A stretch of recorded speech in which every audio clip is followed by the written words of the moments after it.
നമസ്കാരം. പ്രധാന വാർത്തകൾ.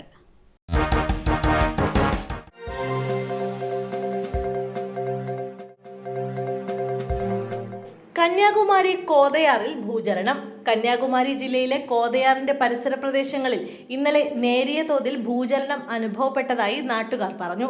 മാർക്കറ്റ് ഭാഗത്തും പവർ സ്റ്റേഷൻ പരിസരത്തും ഏതാനും സെക്കൻഡുകൾ മാത്രം ജനങ്ങൾക്ക് നേരിയ ചലനം അനുഭവപ്പെട്ടു. മാർക്കറ്റിൽ നിന്ന് 2 കിലോമീറ്റർ ദൂരെയുള്ള കൊടത്തുറുമലയിൽ 2 മിനിറ്റോളം ഭൂചലനം അനുഭവപ്പെട്ടതായി സ്ഥലവാസികൾ പറഞ്ഞു. അടുക്കി വെച്ചിരുന്ന പാത്രങ്ങൾ താഴെ വീണതായും ജനങ്ങൾ ചുമരുകളിലും മരത്തിലും പിടിച്ചു നിൽക്കേണ്ട വിധത്തിൽ ചലനമുണ്ടായതായും പറയുന്നു. കല്ലട ബസും ബൈക്കും കൂട്ടിയിടിച്ച് അപകടം. ചികിത്സയിലായിരുന്ന യുവാവും മരിച്ചു. കല്ലട ബസും ബൈക്കും കൂട്ടിമുട്ടി ചികിത്സയിലായിരുന്ന യുവാവും മരിച്ചു. ഗുരുതരമായി പരിക്കേറ്റ് എറണാകുളത്തെ ആശുപത്രിയിൽ ചികിത്സയിൽ കഴിഞ്ഞിരുന്ന കരിങ്കുന്നം വടക്കുമുറി സ്വദേശി എബിൻ ജോബിയാണ് മരിച്ചത്. 19 വയസ്സായിരുന്നു. ബൈക്കിൽ ഒപ്പമുണ്ടായിരുന്ന സുഹൃത്ത് ഒളമറ്റം പൊന്നന്താനം തടത്തിൽ 19-കാരൻ TS ആൽബർട്ട് ഇന്നലെ മരിച്ചിരുന്നു. ഞായറാഴ്ച രാത്രി 8ഓടെ കരിങ്കുന്നത്ത് തവളക്കുഴിയിലായിരുന്നു അപകടം. പാലാ ഭാഗത്തേക്ക് പോവുകയായിരുന്ന ബൈക്കും എതിർദിശയിലെത്തിയ കല്ലട ബസും കൂട്ടിയിടിക്കുകയായിരുന്നു. കാണാതായ 10 വയസ്സുകാരനെ കണ്ടെത്തി. പാലക്കാട് കൊല്ലങ്കോട് നിന്നും കാണാതായ 10 വയസ്സുകാരനെ കണ്ടെത്തി. പാലക്കാട് റെയിൽവേ സ്റ്റേഷന് സമീപത്ത് നിന്നുമാണ് കുട്ടിയെ കണ്ടെത്തിയത്. മൊബൈൽ ലൊക്കേഷൻ കേന്ദ്രീകരിച്ച് നടത്തിയ അന്വേഷണത്തിലാണ് കുട്ടിയെ കണ്ടെത്തിയത്. കൊല്ലങ്കോട് സീതാർകുണ്ട് സ്വദേശിയായ 10ാം ക്ലാസ്സുകാരനാണ് മുടി വെട്ടാത്തതിന് വഴക്ക് പറഞ്ഞതിന് കത്തെഴുതി വെച്ച് വീട് വിട്ടുപോയത്. കാലുകുത്താൻ ഇടമില്ലാതെ ട്രെയിനുകൾ. വേണാട് എക്സ്പ്രസിൽ 2 യാത്രക്കാർ കുഴഞ്ഞു വീണു. വേണാട് എക്സ്പ്രസിൽ തിരക്കിനെ തുടർന്ന് 2 യാത്രക്കാർ കുഴഞ്ഞു വീണു. ഇതോടെ മെമു ട്രെയിൻ അനുവദിക്കണമെന്ന ആവശ്യവുമായി യാത്രക്കാർ രംഗത്തെത്തി. നേരത്തെയും വേണാട് എക്സ്പ്രസിൽ സമാന സംഭവം ഉണ്ടായിട്ടുണ്ട്. കഴിഞ്ഞ ദിവസവും ഒരു യാത്രക്കാരി ട്രെയിനിൽ കുഴഞ്ഞു വീണിരുന്നു. അവധി ദിനങ്ങൾക്ക് ശേഷമുള്ള തിങ്കളായതിനാൽ ട്രെയിനിൽ വലിയ തിരക്കായിരുന്നു. ഏറ്റുമാനൂർ കഴിഞ്ഞതോടെയാണ് യുവതിക്ക് അസ്വസ്ഥത ഉണ്ടായത്. ട്രെയിൻ വക്കം റോഡ് സ്റ്റേഷനിൽ അടുത്തെത്തിയപ്പോൾ ഗാർഡിനെ പ്രശ്നം അറിയിച്ചു. അടുത്ത സ്റ്റേഷനായ പിറവം റോഡിൽ ട്രെയിൻ നിർത്തി യുവതിയെ ആശുപത്രിയിലേക്ക് മാറ്റി.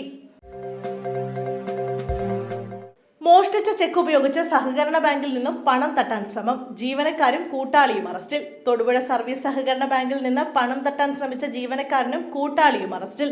ബാങ്കിലെ പ്യൂൺ ദേവജിത്ത്, കൂട്ടാളി സേവി എന്നിവരാണ് തൊടുപുഴ പോലീസ് പിടികൂടിയത്. മോഷ്ടിച്ച ചെക്ക് ഉപയോഗിച്ച് 2 ലക്ഷം രൂപ പിൻവലിക്കാനായിരുന്നു ശ്രമം. തട്ടിപ്പ് ശ്രദ്ധയിൽപ്പെട്ട ബാങ്ക് അധികൃതർ പോലീസിൽ പരാതി നൽകുകയായിരുന്നു. ബാങ്കിന് പണം നഷ്ടപ്പെട്ടിട്ടില്ലെന്നും ദേവജിത്തിനെ ഉടൻ തന്നെ സസ്പെൻഡ് ചെയ്യുമെന്നും ബാങ്ക് ഭരണസമിതി പ്രസിഡന്റ് അറിയിച്ചു. സംഭവത്തിൽ പോലീസ് അന്വേഷണം ആരംഭിച്ചു.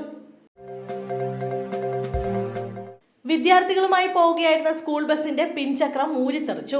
പെരിങ്ങോട് വിദ്യാർത്ഥികളുമായി പോവുകയായിരുന്ന സ്കൂൾ ബസിന്റെ പിൻഭാഗത്തെ ടയർ ഊരിത്തെറിച്ചു. അല്ലമീൻ സെൻട്രൽ സ്കൂളിന്റെ ബസിന്റെ ചക്രമാണ് ഊരിത്തെറിച്ചത്. ബസിന് വേഗം കുറവായതിനാലും ഉടനെ ഡ്രൈവർ ബസ് നിർത്തിയതിനാലും അപകടം ഒഴിവായി. പെരിങ്ങോട് ചാലിശ്ശേരി റോഡിൽ രാവിലെ 9:30ഓടെയായിരുന്നു അപകടം. ബസിൽ 20-ലധികം വിദ്യാർത്ഥികൾ ഉണ്ടായിരുന്നു. സ്കൂൾ ബസിന്റെ പിൻവശത്തെ ചക്രമാണ് ഊരിത്തെറിച്ചത്. തുടർന്ന് സ്കൂൾ അധികൃതർ ബസ്സിലുണ്ടായിരുന്ന വിദ്യാർത്ഥികളെ സുരക്ഷിതമായി മറ്റൊരു ബസ്സിൽ കയറ്റി സ്കൂളിലേക്ക് കൊണ്ടുപോയി. മോട്ടോർ വാഹന വകുപ്പ് ഫിറ്റ്നസ് കൊടുത്ത ബസ്സാണ്. എന്താണ് സംഭവിച്ചതെന്ന് മോട്ടോർ വാഹന വകുപ്പ് വിശദമായി പരിശോധിക്കും. MDMA-യുമായി യുവതിയെ പിടികൂടി പോലീസ്. കണ്ണൂർ തലശ്ശേരിയിൽ 10 ഗ്രാം MDMA-യുമായി യുവതി അറസ്റ്റിൽ. കുയാലയിലെ വാടക ക്വാർട്ടേഴ്സിൽ നിന്നാണ് ചാലിൽ സ്വദേശി റുബൈദയെ പിടികൂടിയത്. മയക്കുമരുന്ന് ഉപയോഗിക്കാനുള്ള വസ്തുക്കളും 6 മൊബൈൽ ഫോണുകളും പോലീസ് പിടിച്ചെടുത്തു. രഹസ്യ വിവരത്തിന്റെ അടിസ്ഥാനത്തിലായിരുന്നു പോലീസ് പരിശോധന. ക്വാർട്ടേഴ്സിലെത്തി പോലീസ് നടത്തിയ വിശദമായ പരിശോധനയിലാണ് MDMA-യും മറ്റു വസ്തുക്കളും മൊബൈൽ ഫോണും കണ്ടെത്തിയത്. തുടർന്ന് റുബൈദയെ പോലീസ് കസ്റ്റഡിയിലെടുക്കുകയായിരുന്നു.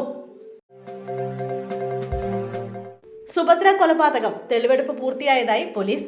ആലപ്പുഴ കലവൂരിലെ സുഭദ്ര കൊലപാതകത്തിൽ ആലപ്പുഴ മുല്ലക്കൽ രാജ ജ്വല്ലറിയിലെ തെളിവെടുപ്പ് പൂർത്തിയായി.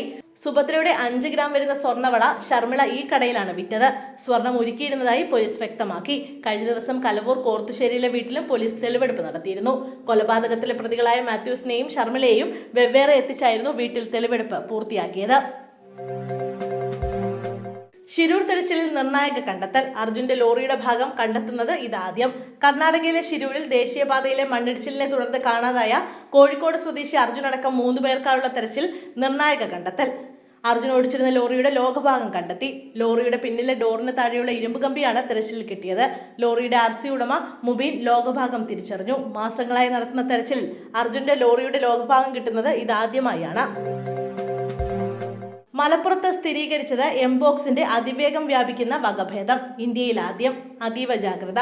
മഞ്ചേരി മെഡിക്കൽ കോളേജ് ആശുപത്രിയിൽ ചികിത്സയിൽ കഴിയുന്ന ഒതായി ചാത്തല്ലൂർ സ്വദേശിക്ക് സ്ഥിരീകരിച്ചത് എംപോക്സിന്റെ അതിവേഗം വ്യാപിക്കുന്ന ക്ലേഡ് 1B വകഭേദം. പശ്ചിമ ആഫ്രിക്കയിൽ കണ്ടെത്തിയ ഈ വകഭേദം ഇന്ത്യയിൽ ആദ്യമായാണ് റിപ്പോർട്ട് ചെയ്യുന്നത്. ലോകാരോഗ്യ സംഘടന ആരോഗ്യ അടിയന്തരാവസ്ഥയ്ക്കടക്കം പ്രഖ്യാപിച്ചിട്ടുള്ള വകഭേദമാണ് എംപോക്സ് 1B. ദുബൈയിൽ നിന്ന് സെപ്റ്റംബർ 13 കോഴിക്കോട് വിമാനത്താവളത്തിൽ ഇറങ്ങിയ ചാത്തല്ലൂർ സ്വദേശിയായ 38-കാരനാണ് എംപോക്സ് ക്ലേഡ് 1B സ്ഥിരീകരിച്ചത്. പനിയുണ്ടായിരുന്ന ഇദ്ദേഹത്തെ 16-നാണ് മഞ്ചേരി മെഡിക്കൽ കോളേജ് ആശുപത്രിയിൽ പ്രവേശിപ്പിച്ചത്. തുടർന്ന് നടത്തിയ പരിശോധനയിലാണ് എംപോക്സ് സ്ഥിരീകരിച്ചത്. ജനങ്ങൾ ജാഗ്രത പുലർത്തണമെന്ന് ആരോഗ്യ മന്ത്രാലയം മുന്നറിയിപ്പ് നൽകി.